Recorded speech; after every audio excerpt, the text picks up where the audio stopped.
विश्वं दर्पणदृश्यमाननगरी तुल्यं निजान्तर्गतं पश्यन्नात्मनि मायाबहिर्योधभूतं यथा निद्रया यः साक्षात् कुरुते प्रबोधसमये स्वात्मानमेवाद्वयं तस्मै श्रीगुरुमूर्तये नमः।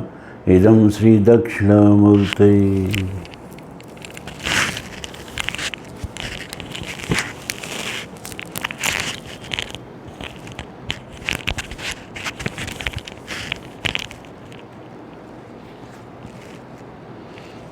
धर्म प्राण सत्संग प्रेमी सज्जनों,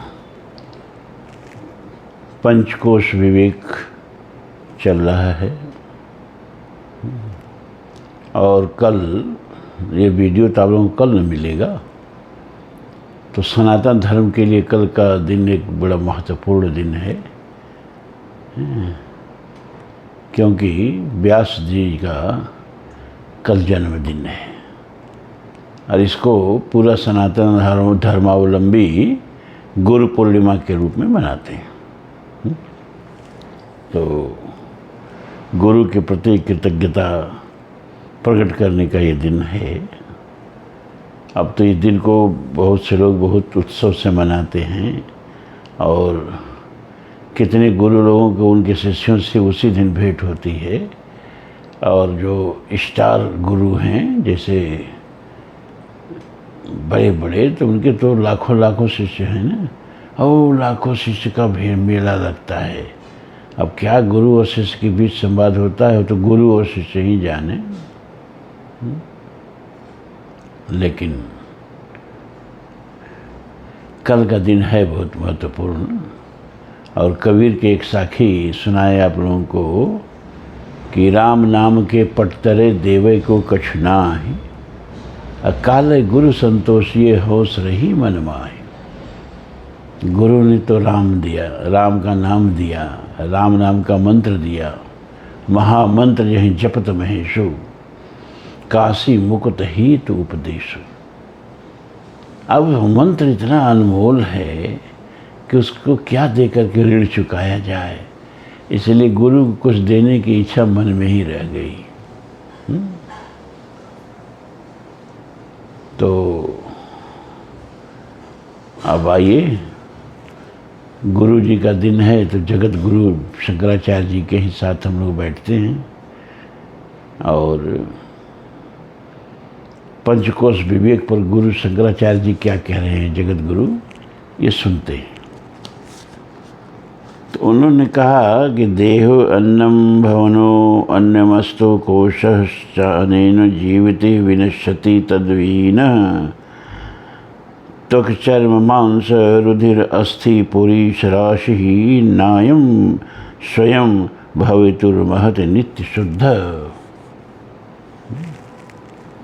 अन्न से उत्पन्न हुआ यह देह ही अन्नमय कोश है, जो अपन अन्न से ही जीवित जीता है और उसके बिना नष्ट हो जाता है। यह त्वचा चर्म मांस रुधिर अस्थि और मल आदि का समूह स्वयं नित्य शुद्ध आत्मा नहीं हो सकता। कल मैंने इसी पर इतना बोल दिया कि आत्मा तो नहीं है ये शरीर, लेकिन कम मूल्यवान भी नहीं है, क्योंकि आत्मा भी शरीर के बिना व्यर्थ है। जैसे ब्रह्मांड के बिना ब्रह्म व्यर्थ है, जैसे कर्तृत्व के बिना पुरुष व्यर्थ है। खाली जीना कोई जीना है, आपका क्रियमाण क्या है? पूरे जीवन की आपकी उपलब्धि क्या है? वैसे ब्रह्म के पूरे जीवन की उपलब्धि है यह ब्रह्मांड, और आत्मा की उपलब्धि है यह शरीर। इसलिए हम बार बार ये बात कहते हैं कि शरीर की उपेक्षा मत करना कि आत्मा नहीं है तो इसकी उपेक्षा कर दें, क्योंकि यह आत्मा तो नहीं है, लेकिन इसके बिना भी आत्मा नहीं है। माँ के शरीर से आत्मा निकल गई है, माँ का शरीर पड़ा है। तो बच्चा रो रहा है तो शरीर जो है आत्मा के बिना बच्चे को गोदी में नहीं उठा सकता, दूध नहीं पिला सकता वो शरीर। लेकिन तो क्या आत्मा तो मरी नहीं, तो आत्मा पिला देगी दूध, आत्मा बच्चे को उठा लेगी गोद में। तो शरीर के बिना आत्मा और आत्मा के बिना शरीर दोनों अधूरा हैं। इसलिए पूरी बात को समझिएगा, कभी भी शरीर की उपेक्षा मत करिएगा। जब तक ये शरीर है ये बहुत मूल्यवान है। नर समान नहीं कौनो देही, सुर नर मुनि सब जाचत जेही। कठोपनिषद कहता है इस चीज सकद बोधुम प्राग शरीरस्य विश्वस। अरे शरीर के बिछड़ने से पहले पहले अगर इस शरीर के माध्यम से आत्म तत्व को जान लिए तो बहुत बड़ा कल्याण होगा, नहीं तो नाना प्रकार के शरीरों में भ्रमण करना पड़ेगा।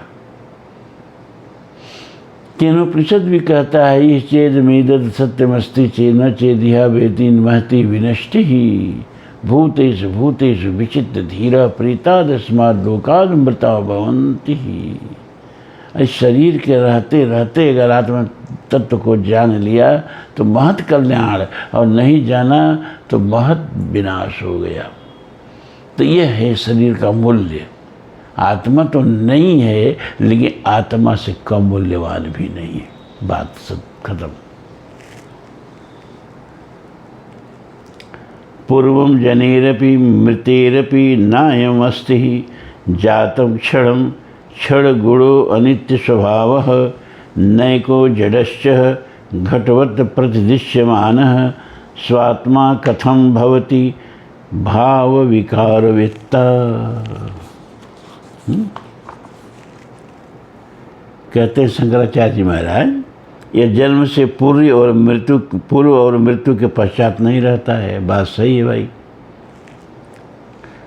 क्षण में जन्म लेता है, क्षणिक गुण वाला है और अस्थिर स्वभाव का है तथा अनेक तत्वों का संघात जड़ और घट के समान दृश्य है। फिर यह भाव विकारों का जानने वाला अपना आत्मा कैसे हो सकता है? एकदम सही बात है। ये अपना आत्मा है नहीं।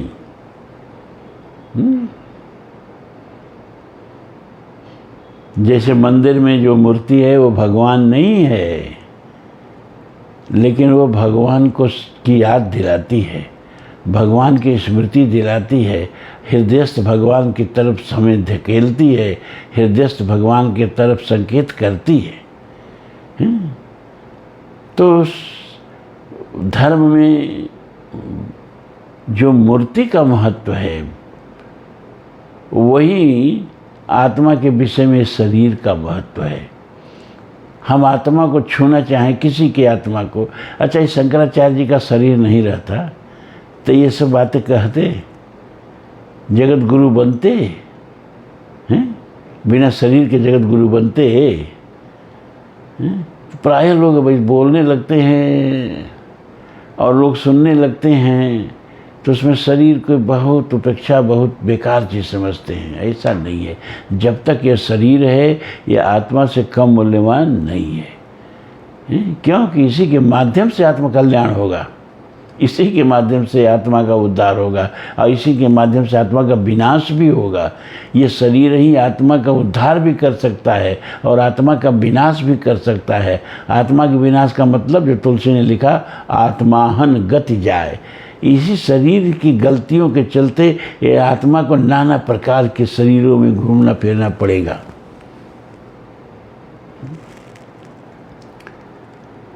पाणिपादादि मान देहो नात्मा व्यंगेयप जीवनात् तत्शक्तेर्नाशाश्च न नियम्यो नियामकः। यह हाथ पैर वाला शरीर आत्मा नहीं हो सकता, क्योंकि उसके अंग भंग होने पर भी अपनी शक्ति का नाश न होने के कारण पुरुष जीवित रहता है। इसके सिवा जो शरीर स्वयं शासित है वह शासक आत्मा कभी नहीं हो सकता है। ये भी बात सही है।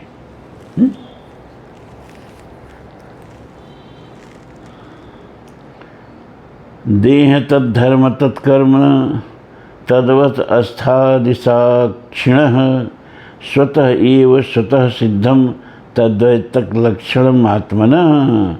देह, उसके धर्म, उसके कर्म तथा उसकी अवस्थाओं के साक्षी आत्मा की उससे पृथकता स्वयं ही सिद्ध हो सकती है।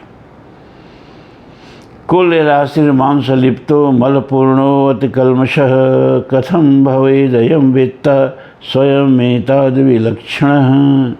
हड्डियों का समूह, मांस से लिथड़ा हुआ और मल से भरा हुआ यह अति कुत्सित देह अपने से भिन्न अपना जानने वाला स्वयं ही कैसे हो सकता है? जानने में ज्ञेय और ज्ञाता एक नहीं हो सकते। ज्ञेय ऑब्जेक्ट है, ज्ञाता सब्जेक्ट है। हम जो जानते हैं वो कैसे हो सकते हैं?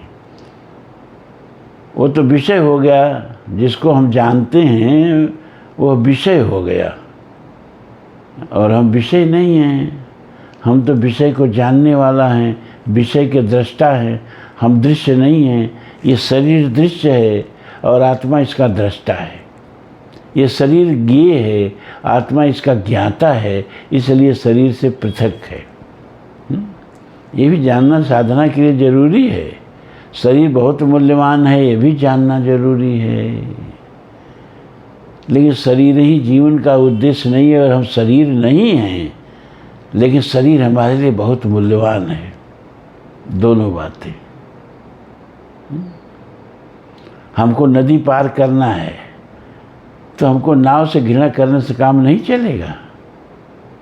नाव को मरम्मत करने से, नाव को सुदृढ़ रख कर ही हम नदी पार कर सकते हैं। हाँ, नदी पार करने के बाद नाव को त्याग सकते हैं। उस तरह से आत्मज्ञान के बाद शरीर को हम त्याग सकते हैं। लेकिन जब तक आत्मज्ञान नहीं होगा, दूसरा कोई साधन नहीं है शरीर के अलावा कि आप आत्मा को अपने जान सकें। तुंगमांस मेदो अस्थि पुरीशराशाः वहमति मूढ़जनः करोति विलक्षणं वेत्ति विचारशीलो निज स्वरूपम परमार्थभूतम। त्वचा, मांस, मेद, अस्थि और मल की राशि रूप इस देह में मूढ़जन ही अहंग बुद्धि करते हैं। विचारशील तो अपने परमार्थिक स्वरूप को इससे पृथक ही जानते हैं।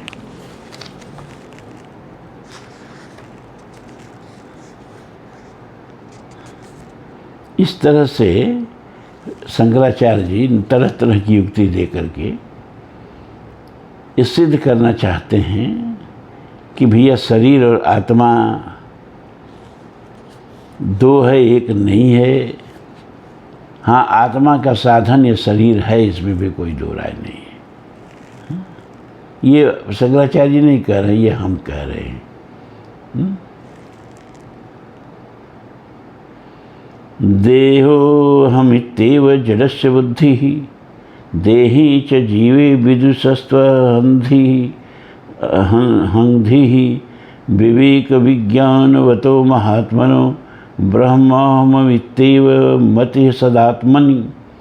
जड़ पुरुषों की मैं देह हूँ, ऐसी देह में अहंग बुद्धि होती है। विद्वान की जीव में और विवेक विज्ञान युक्त महात्मा की मैं ब्रह्म हूँ, ऐसी सत्य आत्म में ही अहंग बुद्धि होती है। तो ये जड़ शरीर का अन्नमय कोश का वर्णन शंकराचार्य जी ने किया। अब प्राणमय कोश में आइए। कह रहे हैं कर्मेंद्रिय है पंचभिरंचितोयं प्राणो भवीत प्राणे मस्तु कोशः एनात्मवानन्नमयोन्नपूर्णः प्रवर्ते असौ सकल क्रियासु। 5 कर्मेंद्रियों से युक्त यह प्राण ही प्राणमय कोश कहलाता है। इसमें ज्ञानेंद्रिय नहीं जड़ गिनती की है। 5 कर्मेंद्रियों के से युक्त जो शक्ति है, उस शक्ति का नाम प्राण है। 5 कर्मेंद्रियां आपको बतानी पड़ेगी नहीं, आप जानते हो। ये जिह्वा जो है, ये इसके विशेषता ये कि ये डबल इंद्रिय हो जाती है। ज्ञानेंद्री भी है रसना के रूप में, और कर्मेंद्री भी है वाणी के रूप में। तो एक कर्मेंद्री हो गई वाणी, दूसरा कर्मेंद्री हो गया हाथ, तीसरा कर्मेंद्री हो गया पाँव, चौथा कर्मेंद्री हो गया उपस्थ जिसे मूत्र वगैरह त्याग करते हैं, और पांचवा कर्मेंद्री हो गया गुदा जिसे मल त्याग करते हैं। ये 5 कर्मेंद्रियों की शक्ति के समवाय को प्राण कहते हैं, जिनसे युक्त यह अन्नमय कोश अन्न से तृप्त होकर समस्त कार्यों में प्रवृत्त होता है। अब प्राण आत्मा है कि नहीं है, अब इस पर विचार करते हैं।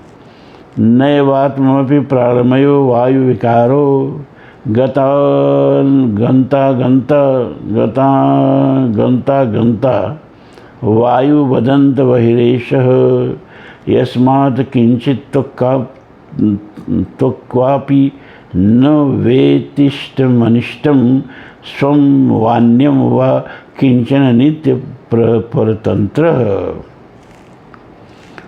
प्राणमय कोश भी आत्मा नहीं है, क्योंकि यह वायु का विकार है। वायु के समान ही बाहर भीतर आने जाने वाला है और नित्य परतंत्र है।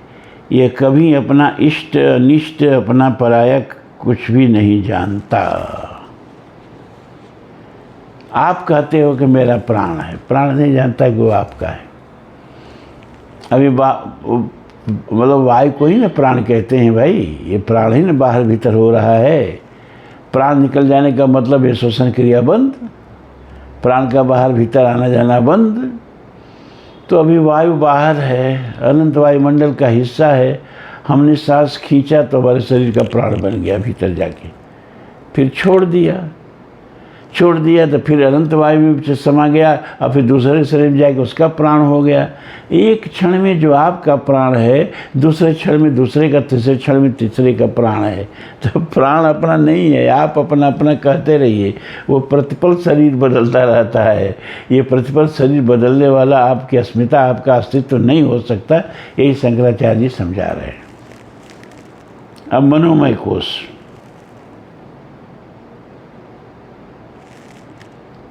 ज्ञानेन्द्रियाणि च मनश्च मनोमयः स्यात् कोशो महाहमिति वस्तु विकल्प हेतु संज्ञादिभेदः कलना कलितो बलीयां ततः पूर्वकोशम अभिपूर्य विजृंभति यह। ज्ञानेन्द्रियां और मन ही मैं मेरा आदि विकल्पों का हेतु मनोमय कोश है। मनोमय कोश में ज्ञानेंद्रियों को ले लिया।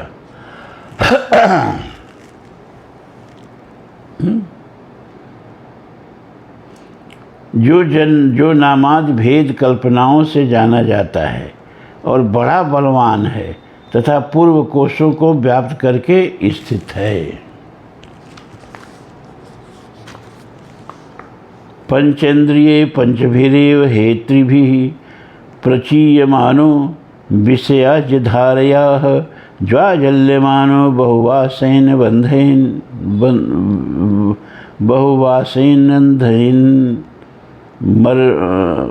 मनोमय अग्निर्दहति प्रपंचम।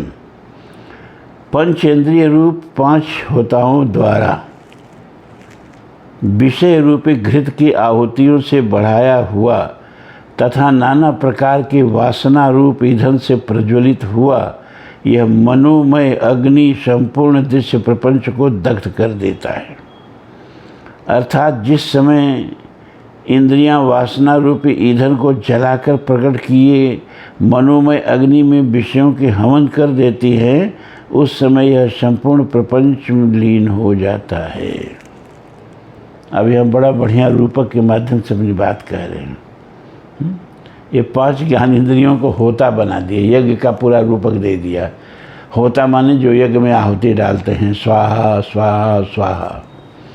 तो 5 इंद्रियां ही होता हैं।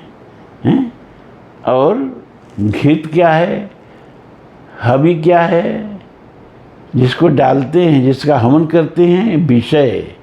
विषयों का हवन ये पांचों ज्ञान इंद्रियां होता बन के करती हैं। अरे कहाँ करती हैं भाई? मनोमय अग्नि कुंड में जहाँ नाना प्रकार के वासनाओं का ईंधन प्रज्वलित है, और जितना ही हवन करो उतना ही वह ईंधन और प्रज्वलित होता जाता है।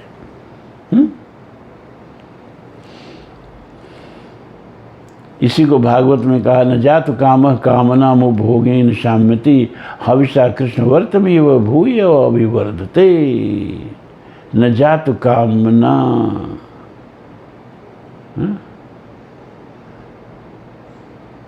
कामनाएं नहीं समाप्त होती हैं कामनाओं के उपभोग से।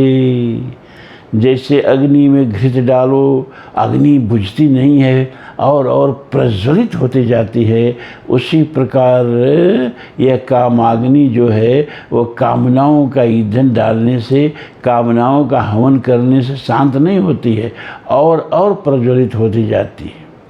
और कितना प्रज्वलित होती जाती है तो विष्णु पुराण कहता है, यस्य पृथिव्याम विहव पशव हिरण्य स्त्रिय एकस्याप नरम न पर्याप्तम तस्मात् तृष्णा त्यजेत।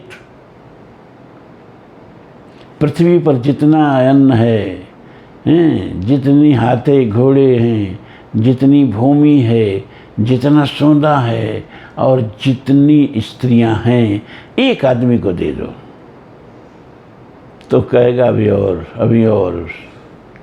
एक कश्याप नरम न पर्याप्त। एक आदमी के अंदर जलती हुई काम की अग्नि को सारी पृथ्वी की भौतिक संपदा शांत नहीं कर सकती। शांत हो सकी अब तक साकी पीकर किशोर की ज्वाला, और की रटन लगाता जाता हर पीने वाला। जाने कितनी इच्छाएं छोड़ यहाँ जाता हर जाने वाला, जाने कितनी अरमानों की बनकर कब्र खड़ी यह मधुशाला।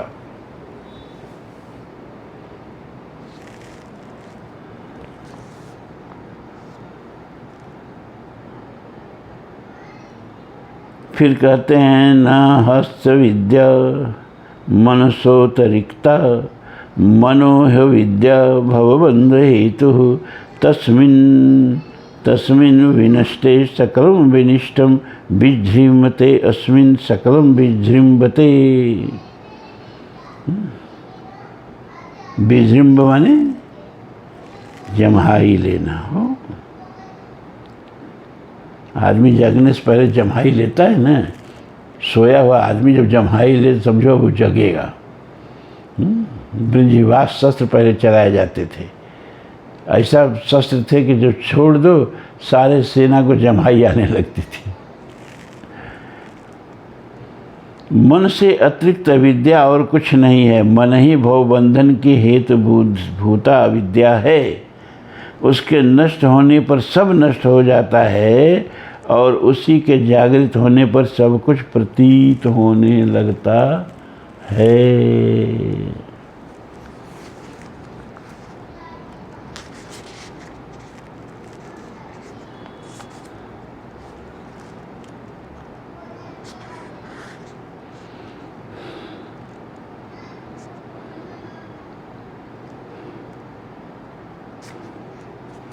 अब विज्ञान में कोश। बुद्धिर्बुद्धीन्द्रिये सार्ध संवृत्ति करति लक्षण विज्ञानमय कोश शांत पुंस संसार कारणम। ज्ञानेन्द्रियों के साथ वृत्ति युक्त बुद्धि ही, ज्ञानेन्द्रियों का मन में भी शंकराचार्य ने गणना किया और ज्ञानेन्द्रियों का विज्ञान में कोश में भी गणना कर रहे हैं। इनके प्रयोग में अंतर थोड़ा सा हो गया है। ज्ञानेन्द्रियों के साथ वृत्ति युक्त बुद्धि ही कर्तापन के स्वभाव वाला विज्ञानमय कोश है, जो पुरुष के जन्म मरण का कारण है। वृत्ति शब्द का ज़्यादातर लोग अर्थ नहीं समझ पाते हैं। हालांकि हम आप लोगों को बता चुके हैं, लेकिन याद नहीं होगा, हम जानते हैं। योग का उद्देश्य ही क्या पतंजलि ने बताया? योग चित्त वृत्ति निरोध। चित्त की वृत्तियों का निरुद्ध हो जाना ही योग है। तो चित्त की वृत्तियां किसे कहते हैं? आगे वो कहते हैं वृत्ति सारूप्य मित्रत्र। अरे भाई, अगर चित्त की वृत्तियां का निरोध न हो तो क्या परेशानी होती है? क्या तब हम जो है वो नहीं देखते हैं? जो हमारी वृत्तियां हैं, हम अपने वृत्ति को ही देखते हैं। ये संसार को अपने वृत्ति के रंग में रंग करके देखते हैं तो हमको संसार दिखाई देता है। और जिस समय हमारा अंतःकरण निवृत्त हो जाएगा उस समय संसार भी खत्म हो जाएगा, क्योंकि यह संसार हमारे वृत्तियों से निर्मित है। तो जब संसार खत्म हो जाएगा तो जिस चीज़ में संसार का भ्रम हो रहा है वह वास्तविक वस्तु दिखने लगेगी, माने परमात्मा दिखने लगेगा। तो वृत्ति क्या है? अब देखो, जैसे मोती कैसे बनता है? तो आप लोग जानते होंगे कि सीप में स्वाति का बूंद पड़ता है तो मोती, सब कभी मिथक है, इसको मिथक कहते हैं। ऐसी बातें नहीं है। ये सीपियाँ जो हैं तो जंतु हैं, जीव हैं ना। जैसे घोंघा है उसी क्वालिटी का, उसी प्रजाति का जीव है। इसके ऊपर तो काला काला होता है, लेकिन भीतर जो है चमकदार, एकदम चमक। वो चमक क्या है? जो आपके दांतों के ऊपर ही परत है, जिसको एनामेल बोलते हैं। हमारे में एनामल मृतक होता है, सूख गया होता है, उसमें वह एनामल जिंदा होता है सीपी के पेट में। तो जब उसमें कोई आउटसाइडर चीज़ चली जाती है सीपी के पेट में, जैसे हमें गुर्दा में चाहे कहीं पथरी नहीं हो जाती है, वैसे ही जब सीपी के पेट में पथरी पड़ जाती है तो सीपी मर जाती है। और जिस चीज़ से एनामेल उत्तेजित होता है, जो चीज़ उसके आउटर बाहरी चीज़ जो सीपी के पेट में चली गई है, तो सीपी के भीतर का एनिमल जो है, एनामेल क्षमा करें, एनामेल जो है वो उसके चारों तरफ लिपट जाता है। और लिपट करके फिर सीपी तो मर जाती है, वो सूख जाता है और वही हो जाता है मोती। तो हम मोती तो देखते हैं, लेकिन ये मोती किस चीज़ से उत्तेजित होकर बनी है वो चीज़ नहीं देखते, देख भी नहीं सकते कभी। मोती ही दिखाई देती है। उसी तरह से हमारा चित्त जो है, अंतःकरण जो है, उसको सीपी समझो। इसमें एनामेल रूप सारे संस्कार जन्म जन्मांतर के पड़े हुए हैं इस चित्त में। जन्म जन्मांतर के संस्कार। चित्त माने ही होता है चुना हुआ। जन्म जन्मांतर के संस्कारों से जो बना है उसी को चित्त कहते हैं। उस चित्त में जब बाहर की संवेदनाएं आती हैं तो जो बाहर है वो नहीं दिखाई देता है। हमारे चित्त के संस्कार उस संवेदनाओं से लिपट जाते हैं, तो जो चीज़ बाहर है वो नहीं दिखाई देती है। वो बाहर की चीज़ हमारे संस्कारों के रंग में रंग के दिखाई देती है। इसीलिए बाहर तो है परमात्मा, लेकिन हमारे चित्त में जो संस्कार हैं वो सांसारिक हैं। तो संसार उसको ऐसा रंग देता है हमारा चित्त कि परमात्मा संसार के रूप में दिखाई देता है।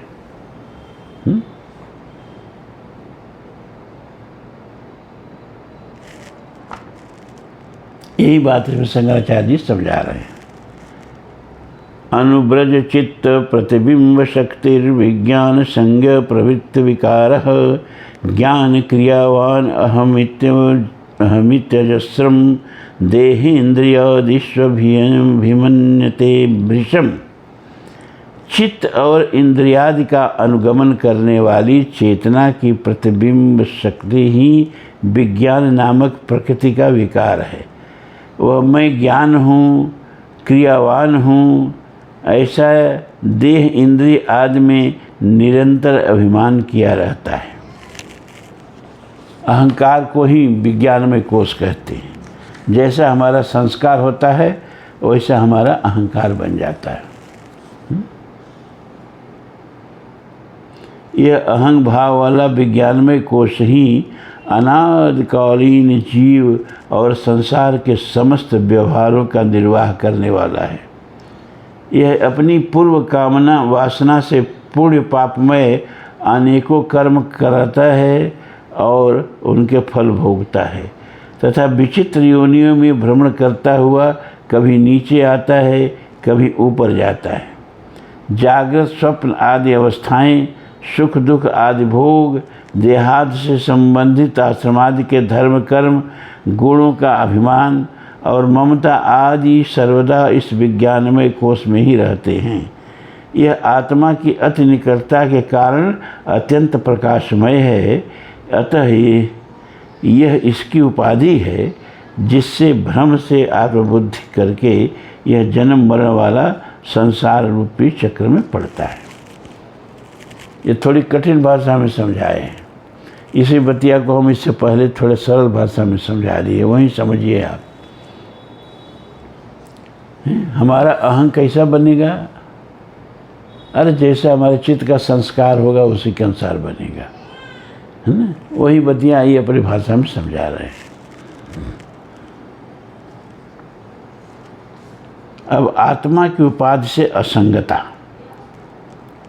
यो अयम विज्ञानमय प्राणेशु हृदय स्फुरत् स्वयं ज्योति ही कूटस्थ सन्नात्मा कर्ता भोक्ता भवत्युपाधिस्थ। यह जो स्वयं प्रकाश विज्ञान स्वरूप हृदय के भीतर प्राणादि में स्फुरित हो रहा है, वह निर्विकार आत्मा होने पर भी उपाधिवश कर्ता भोक्ता हो जाता है। आत्मा तो अकर्ता है ना, ऊर्जा है, वो एक चेतन शक्ति है।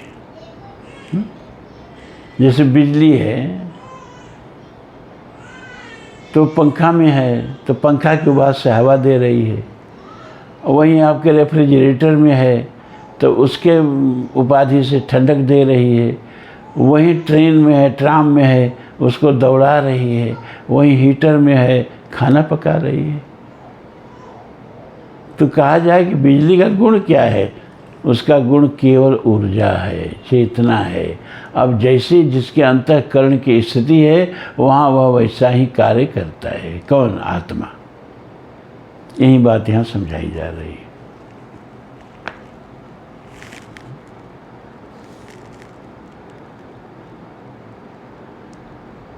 यह परात्मा मिथ्या बुद्धि से परिच्छिन्न होकर उससे एकीभूत हो जाने के दोष से स्वयं सर्वात्मक होते हुए भी मिट्टी से घड़े के समान अपने को अपने से ही पृथक देखता है। यह वह परात्मा स्वरूप से तो सदा एक रूप ही है, तथापि उपाधि के संबंध से उसके गुणों से युक्त सा होकर उसी के धर्मों के साथ प्रकाशित होने लगता है। जिस प्रकार लोहे के विकारों में व्याप्त हुआ अविकारी अग्नि उन्हीं के समान प्रकाशित होता है। बहुत सरल भाषा में अपनी बात कह रहे हैं, इसमें तो समझाने जैसी कोई बात नहीं है? अब आज इतना ही। ओम पूर्णमदः पूर्णमिदं पूर्णात् पूर्णमुदच्यते पूर्णस्य पूर्णमादाय पूर्णमेवावशिष्यते। सर्वे भवन्तु सुखिनः, सर्वे सन्तु निरामयाः, सर्वे भद्राणि पश्यन्तु मा कश्चित् दुःखभाग् भवेत्। असतो मा सद्गमय, तमसो मा ज्योतिर्गमय, मृत्योर्मा अमृतं गमय। ओम शांति शांति शांति। ओम धर्म की जय हो, अधर्म का नाश हो, प्राणियों में सद्भावना हो, विश्व का कल्याण हो। हर हर महादेव।